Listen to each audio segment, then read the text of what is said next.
Contract वाली बहू। नरेश की माँ अपने बेटे से मिलने दिल्ली आ रही है।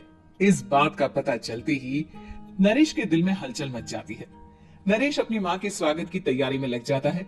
साथ ही उसे डर भी सताने लगता है कि उसकी माँ कहीं अपनी पुरानी जिद पर फिर से बैठ ना जाए। हे भगवान, इस बार बचा लो। अगले साल पक्का माँ की जिद पूरी कर दूंगा।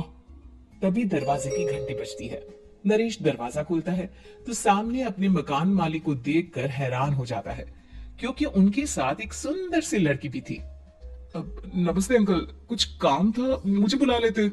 आपने क्यों कष्ट किया? अरे नहीं नहीं, इसमें कष्ट कैसा। मैं तो बस तुम्हें रीना से मिलवाने आया था। आज से रीना तुम्हारे साथ इसी फ्लैट में रहेगी। अंकल, कोई लड़का फ्लैटमेट नहीं है? एक अनजान लड़की के साथ रहना मेरे लिए थोड़ा अजीब होगा। देखो नरेश, मैं तुम्हें पहले भी बता चुका हूँ कि इस फ्लैट में तुम्हें किसी ना किसी के साथ एडजस्ट करना ही होगा, या फिर तुम अकेले पूरे फ्लैट का किराया दे दो, मैं किसी को नहीं रखूंगा।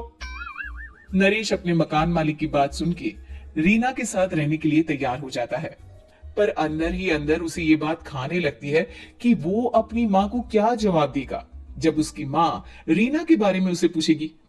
दिन बीतने लगते हैं। नरेश और रीना अच्छे दोस्त भी बन जाते हैं, पर अभी भी नरेश अपनी प्रॉब्लम का सलूशन नहीं ढूंढ पाता। एक दिन नरेश बहुत परेशान सा बैठा होता है। तभी रीना उसे पूछती है, क्या हुआ नरेश, तुम काफी परेशान लग रहे हो, सब ठीक तो है ना? हाँ सब ठीक है, बस एक छोटी सी प्रॉब्लम है। वो एक्चुअली 2 दिन बाद मेरी माँ मुझसे मिलने आ रही है। अरे तो इसमें प्रॉब्लम क्या है, ये तो खुशी की बात है। हाँ रीना, बट मेरी माँ एक जिद लेकर बैठ गई है कि मैं शादी कर लूं, पर मैं अभी इस चीज के लिए तैयार नहीं हूँ। ऊपर से जब वो तुम्हें देखेगी तो 100 सवाल करेगी, क्या जवाब दूंगा? अरे इसमें कोई टेंशन वाली बात नहीं है। मेरे पास ना इस प्रॉब्लम का सलूशन है, जिससे ना तुम्हें शादी करनी पड़ेगी और ना ही तुम्हारी माँ मेरे बारे में कुछ पूछेंगी। रीना की बात सुनकर नरेश सोच में डूब जाता है। वो सोचता है कि रीना खुले ख्यालों वाली लड़की है, कहीं माँ को सच बता ना दे। नरेश को सोच में डूबा देखकर रीना कहती है, अरे क्या हुआ, किस सोच में पड़ गए? डोंट वरी, जैसा तुम सोच रहे हो ना वैसे कुछ भी नहीं है। मेरे पास एक प्लान है। मैं कुछ समझ नहीं पा रहा हूँ, कैसा प्लान? मैं समझाती हूँ। हम ना एक कॉन्ट्रैक्ट मैरिज कर लेते हैं। फिलहाल मेरे पास जॉब नहीं है, तो तुम इस रूम का किराया दे देना जब तक तुम्हारी माँ यहाँ रहेंगी, सिर्फ तब तक। और तुम अपनी माँ से कह देना कि मैं तुम्हारी पत्नी हूँ, इससे वो मेरे यहाँ रहने पर कोई सवाल भी नहीं करेंगी। अरे बात तुम्हारी ठीक है, पर माँ से झूठ बोलना, ना ना पापा, मैं ये रिस्क नहीं ले सकता। कोई और आइडिया दो ना तुम। देखो मंजूर हो तो बोलो, वरना सच बता दो, मुझे कोई प्रॉब्लम नहीं है। रीना की बात सुनकर नरेश सोच में डूब जाता है। बहुत सोचने के बाद जब उसे कोई रास्ता नहीं मिलता, तो वो रीना के बताए हुए रास्ते पर चलने के लिए तैयार हो जाता है। वो रीना से बात करता है और अपनी माँ की पसंद और नापसंद के बारे में बताता है। रीना भी नरेश की सभी बातों को ध्यान से सुनती है, ताकि कहीं उससे कोई गलती ना हो जाए। आखिर वो दिन भी आ जाता है जब नरेश की माँ उससे मिलने दिल्ली आ जाती है। नरेश अपनी माँ को फ्लैट पर लेकर जाता है। जैसे ही नरेश की माँ फ्लैट के अंदर जाती है, रीना उसके पैर छू लेती है। ये देखकर नरेश की माँ थोड़ी घबरा जाती है और नरेश से पूछती है, अरे बेटा नरेश, ये कौन है? माँ, ये आपकी बहू रीना है। माफी चाहता हूँ, सब कुछ इतनी जल्दी में हुआ कि आपको बता ही नहीं पाया, इसलिए सोचा कि क्यों ना आपको सरप्राइज दिया जाए। अरे बेटा, मैं तो बस तेरा घर बसा हुआ देखना चाहती थी। हाँ, बहुत अरमान थे अपनी इकलौती बेटी की शादी को लेकर, लेकिन कोई बात नहीं, शायद किस्मत को यही मंजूर होगा।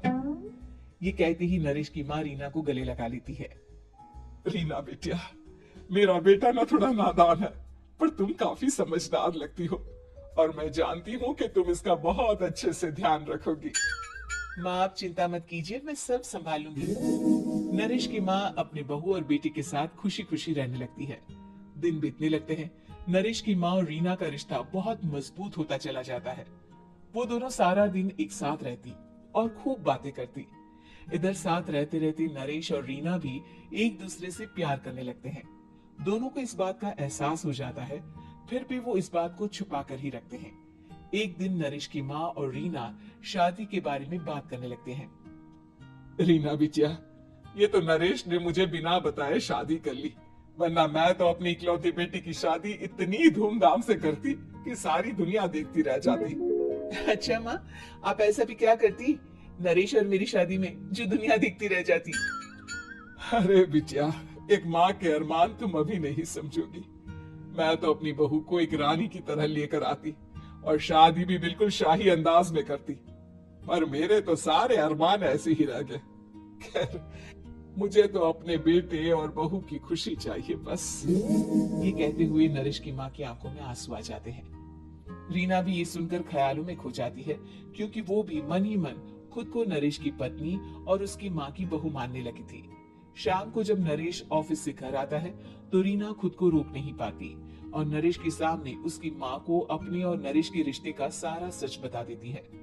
रीना की बात सुनकर नरेश की माँ दोनों से बहुत नाराज हो जाती है और घर वापस जाने की बात करने लगती है।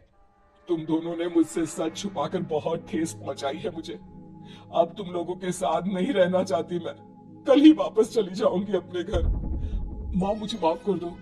ये सब मैंने रीना के कहने पर ही किया है, वरना मैं भी आपको कभी ठेस पहुंचाने के बारे में सोच भी नहीं सकता।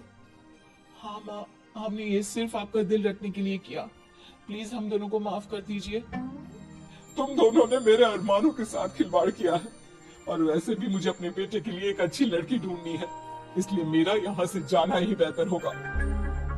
माँ की ये बात सुनकर रीना खुद को रोक नहीं पाती।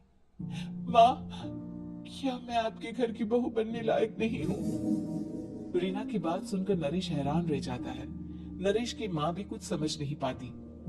मैं कुछ समझी नहीं, आखिर तुम कहना क्या चाहती हो?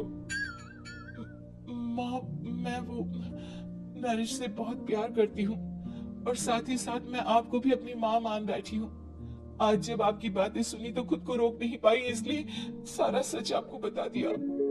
रीना की बात सुनकर नरेश की माँ की आंखों में आंसू आ जाते हैं और वो अपने बेटे नरेश और रीना को गले लगा लेती है। मेरे घर की बहू तो सिर्फ रीना बिटिया ही बनेगी। मैं आज ही तुम दोनों की शादी की तारीख निकलवा दूंगी, बस एक बार तुम्हारे घर वाले मान जाए। उसी दिन रीना के माता पिता भी उनके फ्लैट पर आ जाते हैं। दोनों परिवार आपस में बैठकर बातें करते हैं और शादी के लिए राजी हो जाते हैं। रीना भी कॉन्ट्रैक्ट फाड़ देती है और कहती है, सही मायने में मैं अब बहू बनूंगी। अब तक तो सिर्फ कॉन्ट्रैक्ट वाली बहू थी,